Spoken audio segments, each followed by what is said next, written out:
Assalamualaikum warahmatullahi wabarakatuh. Selamat pagi. Pagi ini Ibu akan menyampaikan materi dari mata kuliah epidemiologi yang semester ini akan disampaikan kepada kalian. Yang pertama, Ibu akan menyampaikan dasar-dasar epidemiologi ya, di mana menjadi penting kalian paham apa itu arti atau definisi dari epidemiologi itu sendiri, kemudian manfaat, tujuan mempelajari epidemiologi, serta sejarah awal berdirinya epidemiologi. Oke. Yang pertama adalah pengantar epidemiologi, arti dari epidemiologi itu sendiri. Nah, kalau kita artikan epidemiologi itu satu persatu kata, sebenarnya epidemiologi ini terdiri dari 3 kata. Ya. Terdiri dari yang pertama epi, kemudian demi, kemudian ologi. Oke.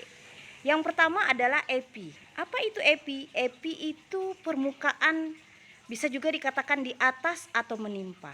Seperti epidermis. Jadi diambil awalnya dari kata epi atau epidermis, yaitu di atas permukaan kulit. Ya, jadi epidermis itu adalah lapisan kulit paling luar ya, paling atas gitu ya. Nah, kemudian demio atau demo itu arti katanya adalah orang, populasi atau manusia. Nah, biasanya kan kalian tahu ya, kita sering melihat mahasiswa demo. Nah, itu kan arti dari demo itu adalah berkumpulnya ya sekelompok manusia. Nah, aktivitasnya itu kita katakan demo ya. Jadi populasi atau manusia. Nah, sedangkan ologi yaitu ilmu tentang. Nah, tentang apa gitu. Kalau logos itu ilmu ya. Nah, jadi kalau kita sambung per kata, jadi arti katanya itu dari epidemiologi sendiri adalah sesuatu yang menimpa manusia. Nah, kalau kita pikir sesuatu yang menimpa manusia apa ya? Masalah ya, masalah. Nah, masalah itu bukan hanya penyakit, banyak, misalnya ya bencana, itu juga masalah bagi kelompok populasi manusia ya. Oke, nah sekarang yang akan Ibu sampaikan adalah definisi epidemiologi oleh para ahli ya. Yang pertama didefinisikan sebagai suatu metode investigasi atau penyelidikan. Investigasi itu artinya penyelidikan. Yang digunakan untuk apa? Untuk mendeteksi penyebab atau sumber, ya, jadi penyebab penyakit atau sumber dari penyakit, sindrom, kondisi atau resiko yang menyebabkan ya penyakit, cedera, cacat atau kematian dalam populasi atau dalam suatu kelompok manusia. Jadi itu epidemiologi itu, ingat ya, jadi bisa dikatakan suatu metode ya penyelidikan ya. Untuk itu tadi mengetahui, mendeteksi penyebab, sifat ya, sumber dari penyakit ya, mengapa penyakit itu timbul di muka bumi ini, timbul di suatu wilayah. Nah, itu adalah definisi dari epidemiologi yang pertama. Kemudian yang kedua, bisa juga dikatakan epidemiologi ini merupakan ilmu yang mempelajari tentang apa? Sifat, penyebab, pengendalian, dan faktor-faktor yang mempengaruhi frekuensi ya. Frekuensi itu angka kesakitan, angka ya, di angka frekuensi itu angka penyakit, dan distribusi. Distribusi itu penyebaran penyakit, kecacatan, kematian dalam kelompok populasi manusia. Nah, bisa juga. Jadi kalau bisa kita padu padankan ya dengan definisi sebelumnya, bisa dikatakan suatu epidemiologi ini merupakan suatu metode atau ilmu yang mempelajari tentang ya sifat, penyebab, pengendalian ya. Apa yang menjadi penyebab suatu penyakit, sebab akibatnya bagaimana gitu ya. Nah, bagaimana cara mengendalikannya? Faktor-faktor apa yang mempengaruhi meningkatnya angka penyakit atau angka kematian gitu ya. Kemudian bagaimana cara penyakit itu menyebar atau distribusi penyakitnya itu bagaimana ya kan. Kemudian bagaimana penyakit itu bisa menyebabkan kecacatan atau masalah itu bisa menyebabkan kecacatan bahkan kematian dalam populasi manusia. Nah, sekarang ada istilah epidemiolog, yaitu bisa kita katakan seperti itu, yaitu seorang ahli epidemiologi. Siapa itu? Seorang ilmuwan bidang kesehatan masyarakat. Tentu dia kuliahnya ya, waktu dia mengambil pendidikan tentu program studi yang diambil epidemiologi. Sekarang epidemiologi itu udah sampai S3 program pendidikannya ya. Jadi ada doktornya, doktor epidemiologi sudah ada, yang bertanggung jawab melakukan semua kegiatan yang berguna dan efektif yang diperlukan untuk keberhasilan pelaksanaan epidemiologi. Dia bekerja itu tadi ya, melakukan penyelidikan ya, mencari faktor dan penyebab penyakit, kemudian memikirkan bagaimana upaya pencegahan dan pengendaliannya. Nah, itu seorang ahli epidemiologi. Kemudian tujuan dari epidemiologi ini mempelajarinya satu ya, dengan mempelajari epidemiologi ya diharapkan bisa menjelaskan ya, epidemiologi ini dapat menjelaskan penyebab penyakit atau kita katakan studi tentang penyebab penyakit pada suatu kelompok penyakit, kondisi, gangguan, defek atau ketidakmampuan, sindrom, kematian melalui analisis terhadap data medis dan epidemiologi. Gitu ya.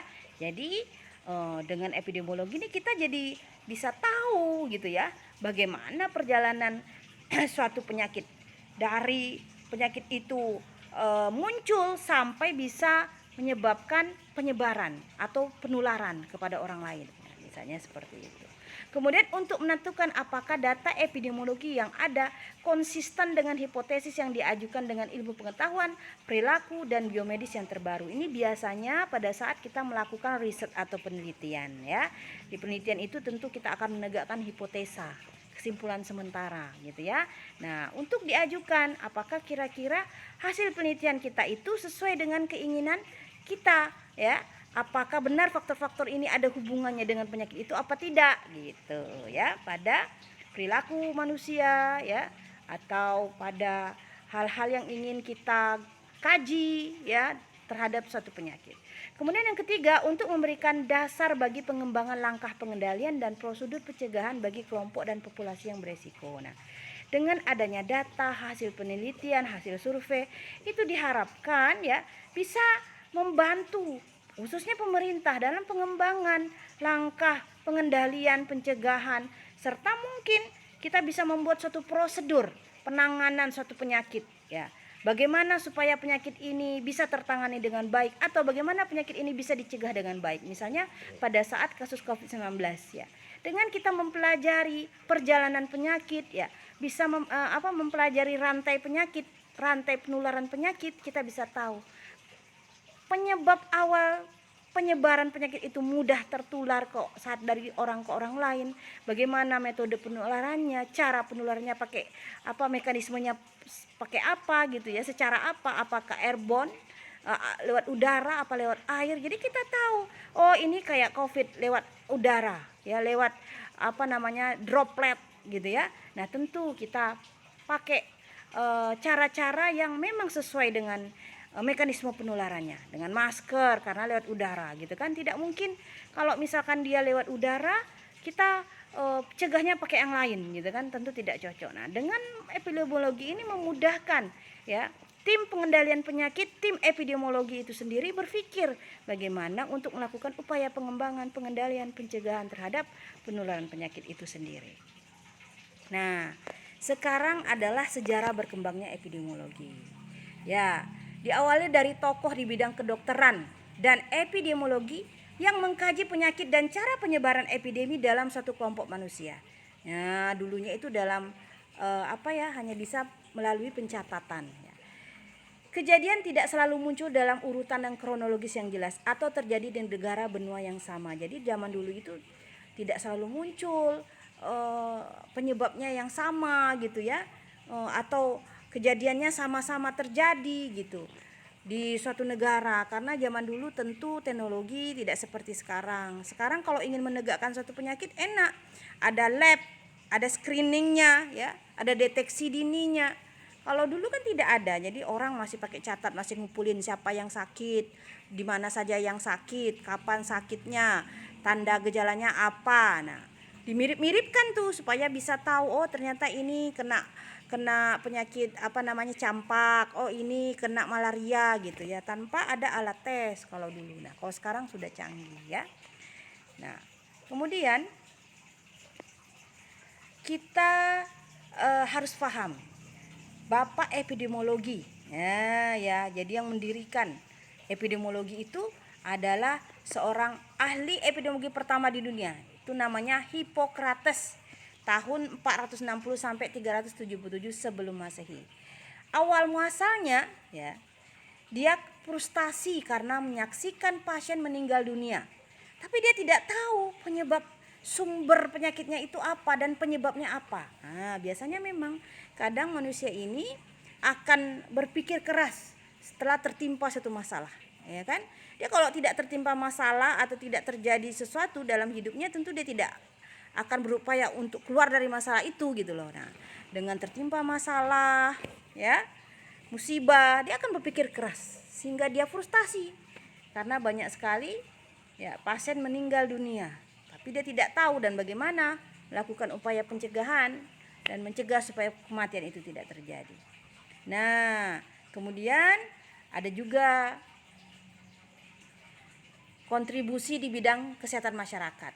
Ya, Hippocrates ini yaitu observasi tentang penyebab dan penyebaran penyakit di populasi lebih akurat dibandingkan observasi pengobatan medis terhadap penyakit. Ya, jadi observasi tentang penyebab penyebaran itu memang lebih akurat dibanding kita udah pasiennya sakit terus kita obat.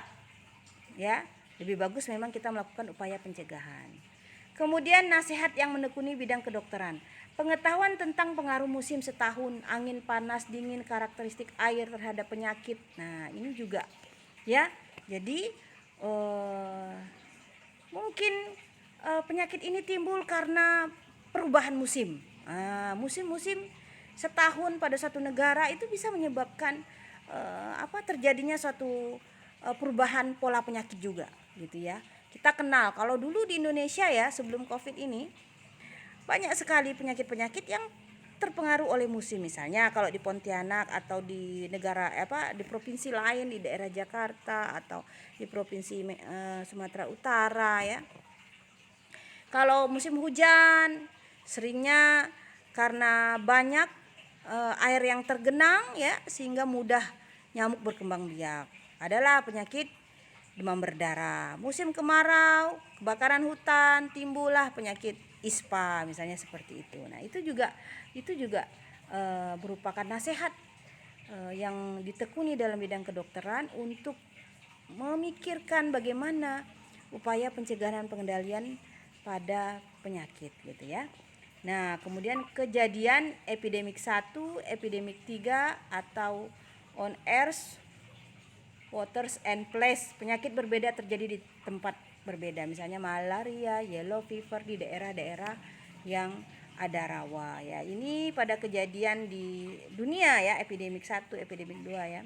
Perang dunia 1, perang dunia kedua gitu ya. Sore ini epidemik 3 ini kejadian di perang dunia kedua ya. Kemudian dasar teori atom ya. Sesuatu berasal dari partikel kecil, atom tanah, solid dan dingin, udara, kering, api, panas dan air gitu ya. Ini dasar teori faktor pencetus terjadinya suatu penyakit itu bisa bukan hanya dari faktor lingkungan tapi pasti ada makhluk Allah yang paling kecil ya. Itu yang bisa menyebabkan terjadinya penyakit di muka bumi ini ya. Nah, ini dasar teori atom itu juga menjadi latar belakang berkembangnya ilmu epidemiologi. Ya, kemudian observasi penyakit mempengaruhi populasi dan cara penyakit menyebar. Nah, kemudian ada seorang ahli epidemiologi juga ya. Ini setelah Hippocrates ya, Thomas Sydenham ya, Oxford dari University Oxford ya, tertarik melakukan suatu observasi penyakit. Kemudian ada lagi Robert Boyle. Banyak sekali ya para penemu-penemu epidemiologi ini yang menemukan macam-macam klasifikasi demam yang menyerang London ya. Contohnya penyakit smallpox gitu ya.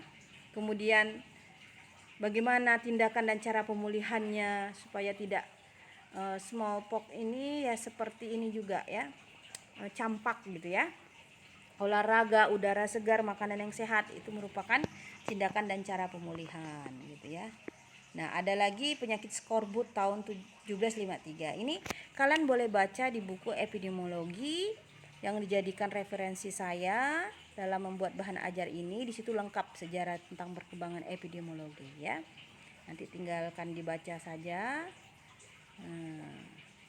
Kemudian yang paling signifikan ya di sini seorang ahli dapatnya namanya Dr. Semmelweis ya. Dia seorang mahasiswa kedokteran dari kamar mayat melakukan pemeriksaan dalam, pemeriksaan pelvik ya.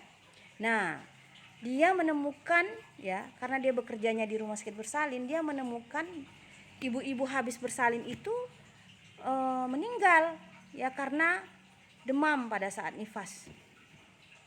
Nah, dia penasaran kenapa kok ibu habis melahirkan itu, kenapa dia meninggal gitu ya. Nah, ternyata pada saat dia melaksanakan, karena dulu di Perang Dunia Kedua itu tidak ada kamar khusus untuk bersalin, jadi dia ini kan seorang dokter yang bisa membedah gitu ya. Jadi habis dia bedah itu dia langsung aja melakukan pemeriksaan dalam gitu.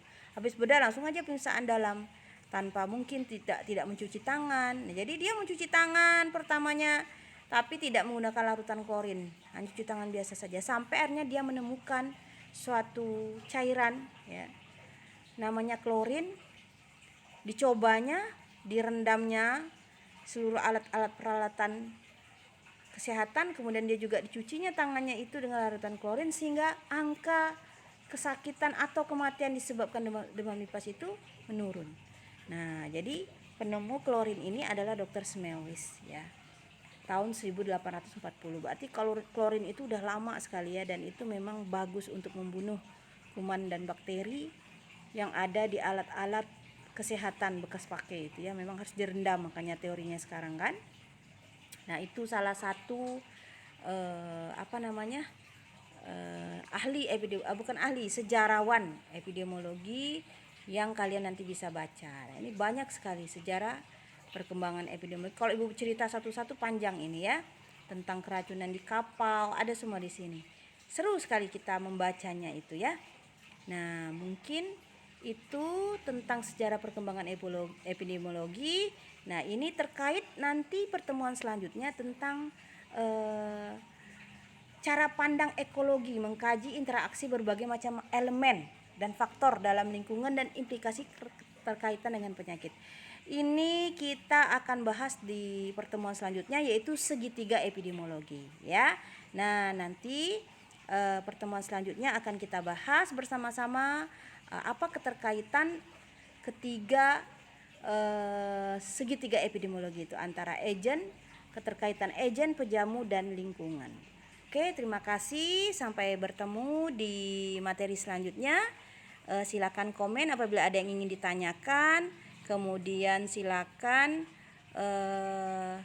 kalian komen kalau ada yang ingin disampaikan, bukan hanya yang ingin ditanyakan ya. Silakan di kolom komentar di YouTube ini. Terima kasih. Sampai bertemu lagi di pertemuan selanjutnya. Assalamualaikum warahmatullahi wabarakatuh.